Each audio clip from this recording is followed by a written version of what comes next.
It's time for the Rose Chat Podcast, a podcast dedicated to celebrating the world's most beloved flower, the rose. Join award-winning gardeners Chris VanCleave and Teresa Byington as they chat with rose lovers and experts from around the globe. With each episode, you'll gain valuable knowledge and insights to achieve the rose garden you've always dreamed of. Listen now as we explore the world of roses. Well, hello, rose friends. Today, it's all about climbing roses. I probably get more questions about climbing roses than any other kind of rose. People want to know how to care for them, and in particular, how to prune them. I think people are enchanted with climbing roses for sure, but it can get a bit intimidating as well. But no more. With me today is the delightful Robin Jennings of Heirloom Roses, and we're going to take a deep dive into climbing roses. Hey, Robin, welcome back to Rose Chat. Hi, thanks for having me. How are you doing today? I'm good. As I told you before, I'm a little out of breath. I stopped to sniff an iris, saw a clematis in distress, had to tie it up, and was losing track of time. Does that ever happen to you? All the time. I'm actually visiting my father-in-law in San Diego right now, and he's got 3 acres of roses, and not all roses, but 3 acres with lots of roses. And I just hiked all the way down to the bottom of the property and then realized I had to hustle back up here to meet with you. Well, I'm so glad you hustled back. Well, let's see. Before we start talking about roses, first tell our listeners what you do at Heirloom. Sure. I'm the senior brand marketing manager at Heirloom Roses, so I kind of have a really fun job. I get to choose roses that we're bringing to production, observe them, smell roses all day, literally. I also get to meet with our hybridizers to help them bring new roses to market. So if someone's listening out there and you've got an amazing rose, you want to get in touch with me. Perfect. Maybe someone does. Well, today we're talking about climbing roses, and I am so glad. It's so timely for me because a couple of weeks ago, I was representing the Indianapolis Rose Society at a Master Garden Fair, which is so fun. We have those around here. And we had many people that came to our table, but the predominant question that we got was, do you have any climbing roses for sale? Or I'm looking for a climbing rose. What can you tell me about climbing roses? They were all ages. Now, we had roses for sale, but we had one climbing rose. And we sold it quickly, and we could have sold it many times more. Like you had one variety, or you literally had one plant? We just had one climbing rose. These are the roses that were left over from our society rose sale, and it's predominantly for our members. But we usually get a few extra and we take them to the fairs. So all of our climbers had been sold, and one of them by me, and to me. And so these were the extras. So we only had one Eden rose, would happen to be an Eden, and one happy customer, but we could have sold 1 million. I bet. They're popular. Well, it does appear that they are. So let's have a history lesson. What can you tell us about the history of climbing roses and how they came to be? Sure. Well, to start too, climbing roses are probably one of the top searched for roses on our website. So I'm not surprised that a lot of people wanted to find and learn more about climbing roses. They're not really a separate rose class necessarily. They're just roses with really long arching canes that we have learned that we can train them vertically. So the hybridization, of these kind of began in the late 19th, early 20th centuries in Europe and the US.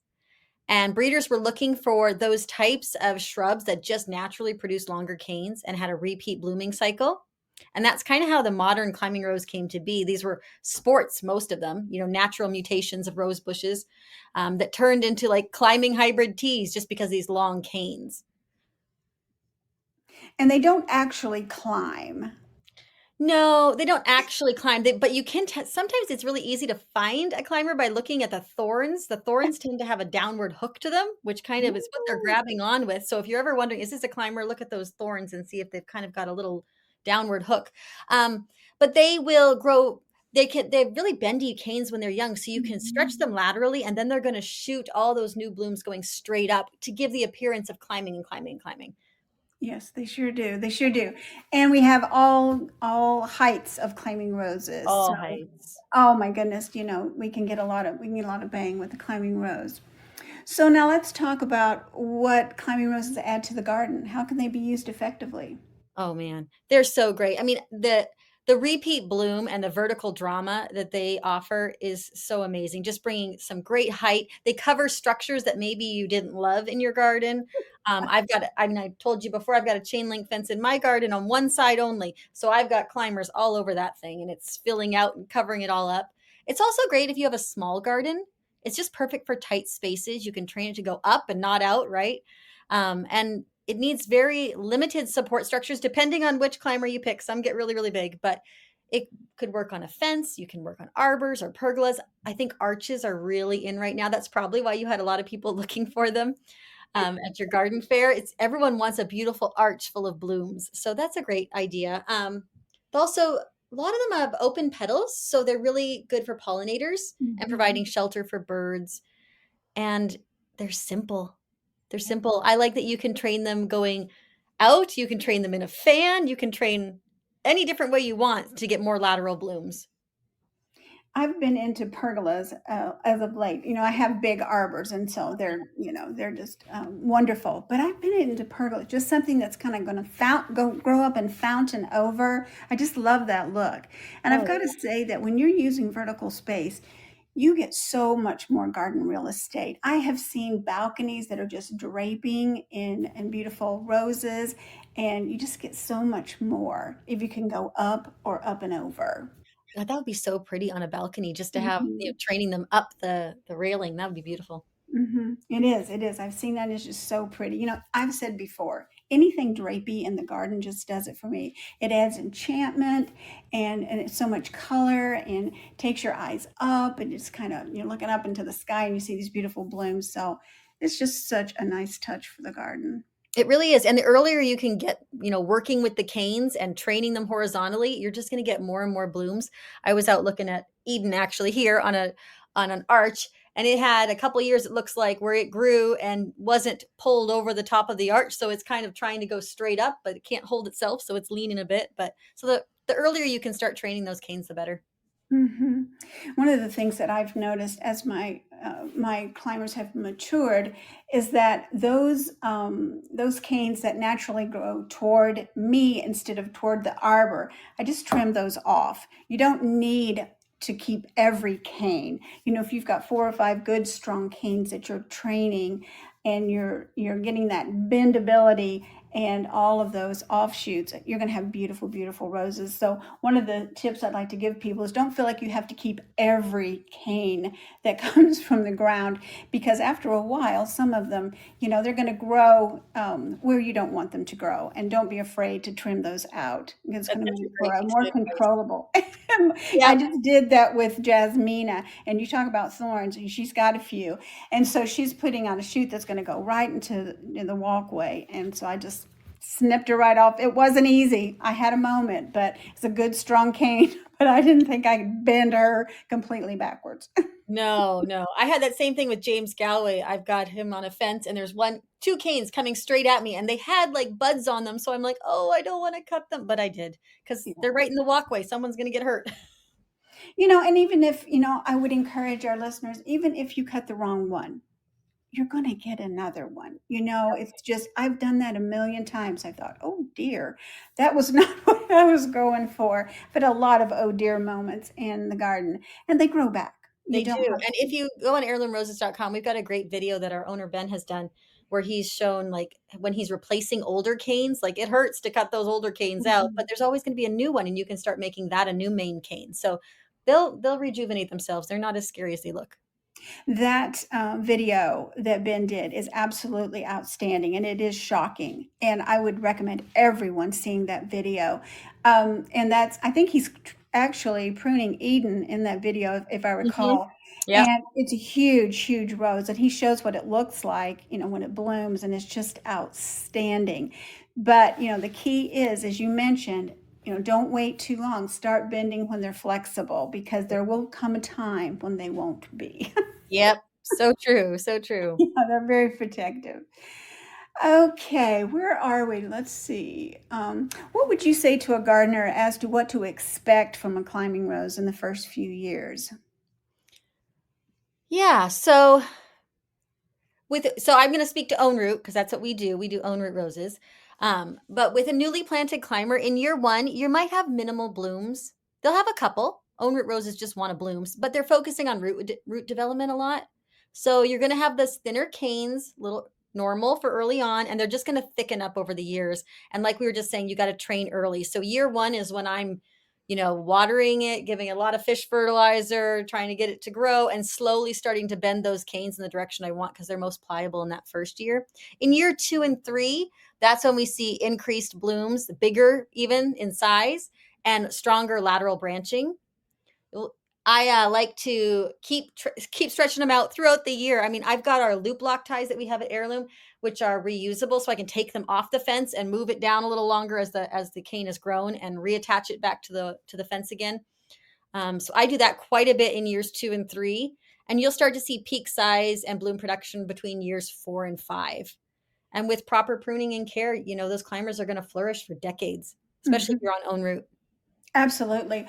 Last year I added Kiss Me Kate from you, and tiny, little plant that comes first.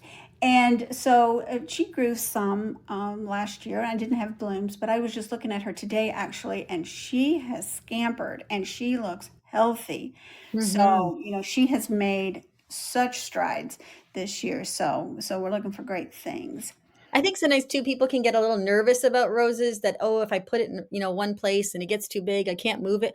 I move mine around probably more than I should. But I had a polka in one area of the garden, which is a climber, a really beautiful apricot one. And I didn't like her where she was. So I just dug her up and moved her. And I put her next to actually Eden, my Eden that is quite young. And she's doing great. She's might take a year or so to get those roots established again, but I'm not worried about it. She's already pushing. She was first to push blooms this year for me. So, Oh, I'm so glad you said that. I feel so much better because I am known for moving things about. I think when you're creative and you're a gardener and you just always want to make things better and you're just moving things around, I'm always moving things around. And yeah. I had an experience moving. I have 2 honeymoon arbor roses, and it's such a sweet, sweet climber. And I moved them. They were in separate places, and I decided I was going to make a new place and I'm going to have them together. So that first year I don't think they're all that happy with me. Last year they were pretty happy with me. Right now they are so happy together. Oh, good. And I bought them another friend, so there's now and a new arbor, so we've got a bigger a bigger display. So now they have, now we have triplets, so it's going to be just something. That's going to be gorgeous. It is. It is. Yeah, that's a pretty one, and it's so healthy, and it's just lovely. It sort of has a nodding bloom habit, and I just love it. It's just so good. And if anyone makes a mistake and plants a climber in the middle of the garden, like I just did last year with Tess of the Dubervilles, I forgot that was a climber, and I put it right in the middle of the garden. And then when she started shooting out her canes, I'm like, oh no! So I just put an obelisk around her. So there we go. Yeah, I'm big into those right now. As I said, I think that's just the perfect thing. Although I did see, my daughter lives in England, as you probably know, and she has Tess up against a 200-year-old brick wall.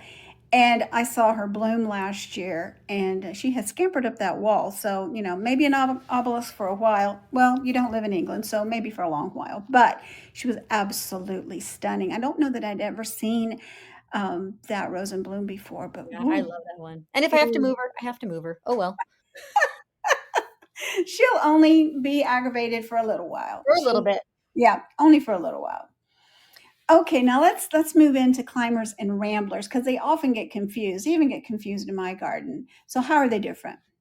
Yeah, so ramblers are quite a bit different. They literally, I guess the word even in the name is very helpful. Like climbers, you tend to have to be more involved in helping them climb. Ramblers are just going to go wherever they can go as quickly as they can go.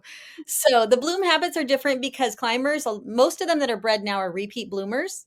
While ramblers typically are going to bloom once per season, you're going to get this big, glorious like pop, and then it's going to fade, and maybe you'll get scattered blooms, but they're usually one big pop.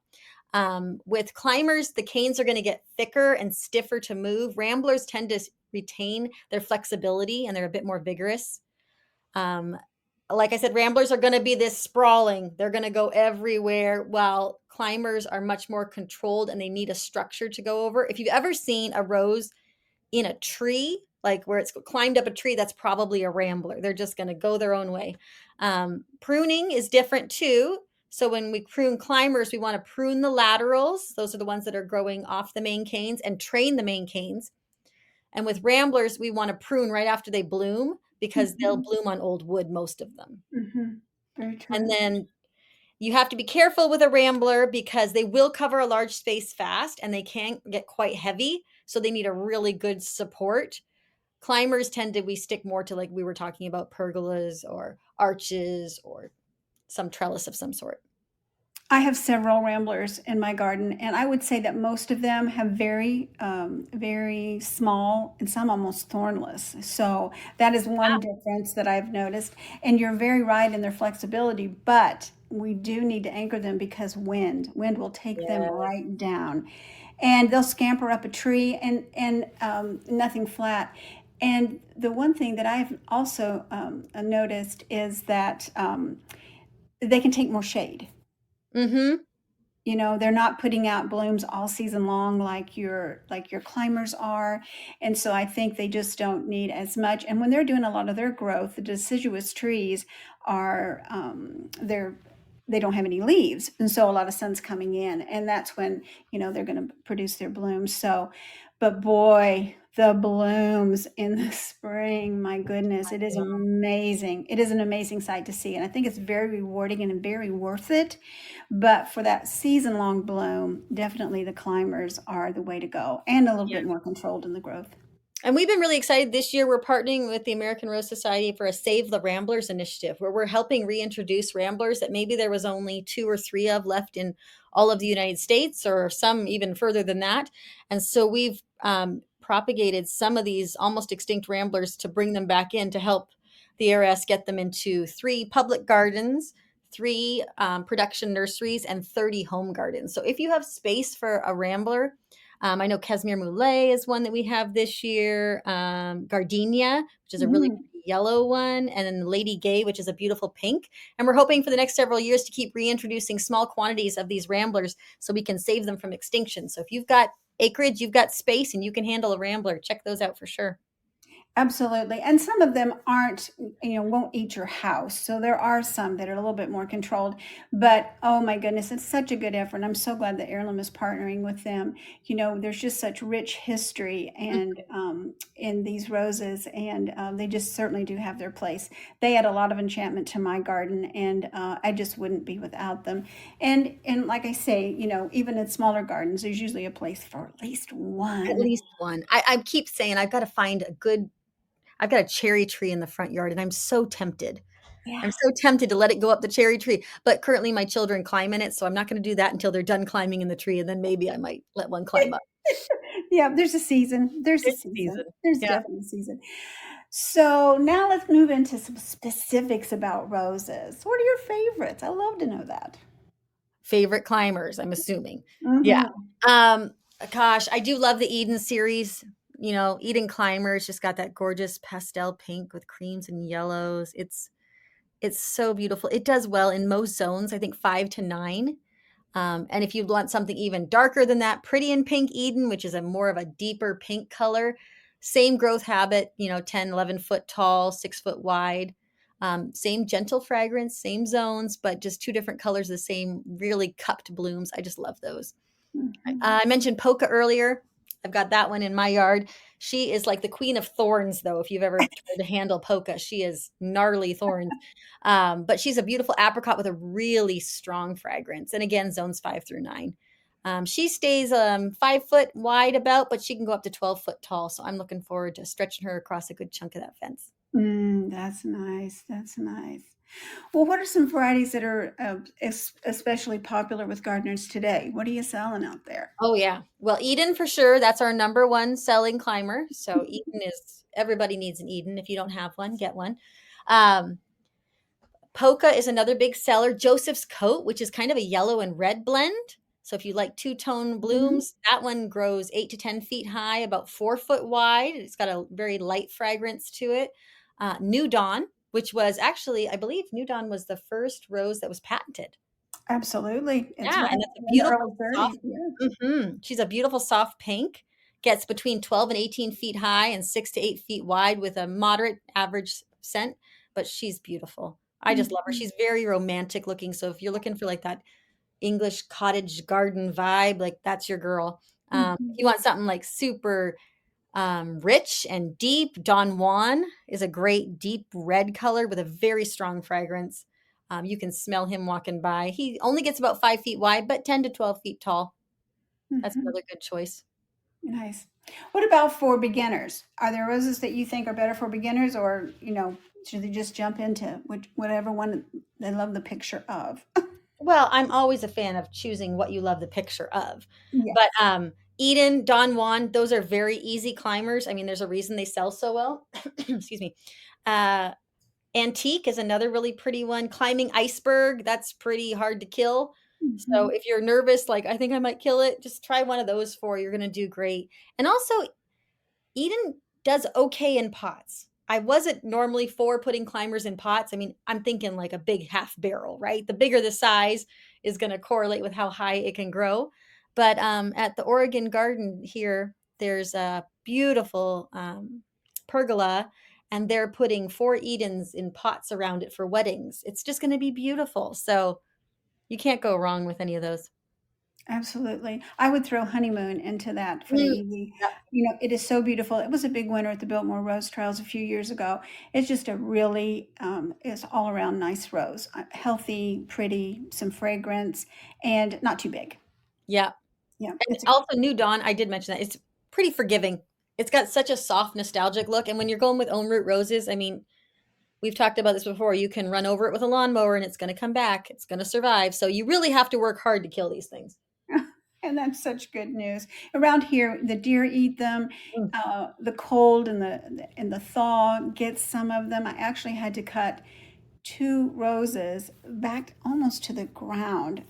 They came back great, but man, it's hard to do. But they came back great. So, it's worth it. Well, It's we've worth got it. a great product that I should send you some called Pure Protect. It's a natural deer repellent and it also gets rid of aphids. It's fantastic. So Oh my spread it goodness. around the garden, spray it on everything, and the deer will leave you alone. Oh my goodness, do we need that? I'm all about that. We have a lot of deer. We have critter cams. We get to see them. They're actually coming right up to the cameras now and just looking at us, and all you see are these big eyes. It's just, Oh my God. I'm thinking, you don't live here. Go away. We have deer out at the nursery too. We do have a big fence, for the most of the fields, but we do have roses planted outside the fence, and we just spray those with Pure Protect, and the deer have been leaving them alone. Oh man, that's good news. I'm gonna write that one down. Pure Protect. That's a good one. Well, what's going on at Heirloom? I always like to hear an update. Oh yeah, there's so much going on. I feel like I've been making. This has been the year of making videos and new content and a lot of educational stuff, which has been a lot of fun. We talked about the ARS Ramblers and bringing back some more vintage or rare climbers, trying to get those back in production, which is exciting. Just a lot of work about helping our customers focus on rose care and long-term Mhm. success. That's been really important. We've had a lot of new to roses people, which is really exciting. So Oh, nice. we're trying to support gardeners just in every zone with personalized recommendations. And our customer care is doing an amazing job. If you call in or email in, they're getting back to people on the same day now, which is pretty amazing. Um, but one new feature we have on the site that's really exciting is if you go onto our website and if you're on desktop or mobile, it's a little different. If you're on desktop in the top left corner, you can set your zone. And it will now, as you go to look at each rose, it'll say this rose grows great in your zone, or this one doesn't do so well for you. So you can actually narrow down using, I want a pink one and I want this, and it'll bring you just the ones that are going to thrive in your garden. So that's really helpful. Oh man, I love that. I just think every garden needs roses. And my friend Dee Nash has a podcast called The Garden Angelist, and they were talking about grandma core is something Mhm. today, and so that really ties to flowers and in particular things like roses because so many of the memories that young people today have of their grandmothers were They were gardeners. And so I just love that, getting in touch with that, not only the family memories, but, knowing how, happy that it is going to make people to have these things in their gardens. It's just, we all started somewhere, and it was just, a wonderful thing. And then, you have one, then you want two, and then you want three, and you have things to pick to give to friends or bring in and put on the dinner table. It's just, it's just such a vast, wonderful world. And I also just love how the scent of roses or sweet peas or, lavender, whatever it is that your grandma grew, all those scents just bring back like memories, in our minds, but also in our bodies. Like, I feel like I can just, I can take a deep breath, right? I can just relax when I smell those flowers. So I hope that's how my children will feel when they're older, when they smell roses. It just makes them think of, chocolate chip cookies and banana bread at home with mom, right? Well, that's true. And around here, we laughed and talked about the smell of mulch. We would get this mulch brought in, and it smelled like compost because it was very fine. And so that was definitely a smell that my children took with them. And they're both gardeners, so it was a good thing. Yeah. At the time of us recording this, we're a few days away from Mother's Day, and I may have seen a text message that my son sent saying that Dad brought 20 bags of mulch for you. That's true love. That's true love. It is true love. It is true love. Very much that is the way it is around here on Mother's Day. That there's either a big mound of mulch delivered or a bunch of bags delivered, and nothing makes me happier, because once you put the mulch down, that's kind of like putting on the necklace. All the hard work's done, and it's time just to make everything look pretty and neat and tidy, and then you're going to enjoy. So I also am just grateful for the weed suppressant, because I do not have time to be pulling weeds all day long. Yes. I always know, it's time to get the mulch down, because look at that little green cover down there. Yep. Oh, something else I wanted to tell you about was we are introducing this year 3 Jalbert roses. Brad Jalbert is a friend of mine up in British Columbia. Oh, yeah. And we're going to be introducing 3 new ones: Caramel Kiss, William P.J. McCarthy, and Perfumed Kiss. So we've got a kiss theme going on. All of them have gorgeous, gorgeous scent. And if you know Brad's roses at all up there at Select Roses, you know that the foliage is as beautiful as the blooms, and it's so disease resistant. I feel like he's the Cortez of Canada. So I'm very, very excited to be introducing those. They should be on the site in just the next few weeks. Oh, that is such good news. I follow him on Facebook, and he just absolutely wows me with these gorgeous, they don't even look real. They're just so pretty roses for years. I think this week he's been putting up rhododendrons that are just knocking my socks off. They're just so pretty. I mean, everything up there. I don't know, what his soil is like, but every picture, there's just beautiful, beautiful things. So I am very excited about that. I'm going to check that out. Just when I think I don't have room for one more rose, you tell me something like that. You got to have room. Is that Caramel Kiss too? I cut a bouquet of it a week ago. I think they lasted 8 or 9 days in the vase. So I was really impressed with those ones, and they're just beautiful fragrance and a great caramely, creamy color. So definitely check those out. Oh, that's wonderful.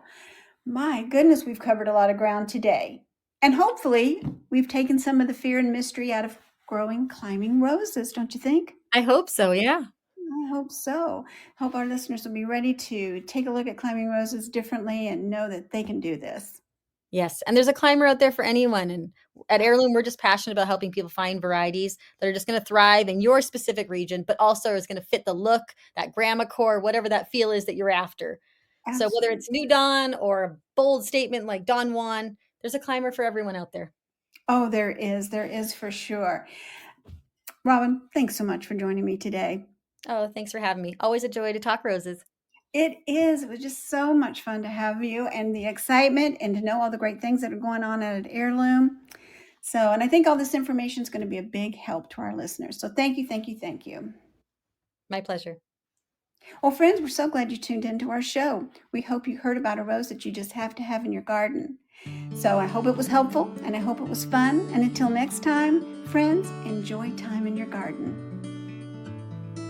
You've been listening to the Rose Chat podcast with Chris VanCleave and Teresa Byington, expert rose gardeners who want to help you achieve the rose garden of your dreams. Don't miss an episode. Listen anytime on our website at rosechatpodcast.com or listen on the go via the Rose Chat app on iTunes and Stitcher Radio. Share this podcast with your social networks and join us on Facebook, Twitter, and Instagram by using the hashtag RoseChat. Join us next time for another edition of the Rose Chat Podcast. The Rose Chat Podcast is a production of the Rose Chat Media Group, Birmingham, Alabama.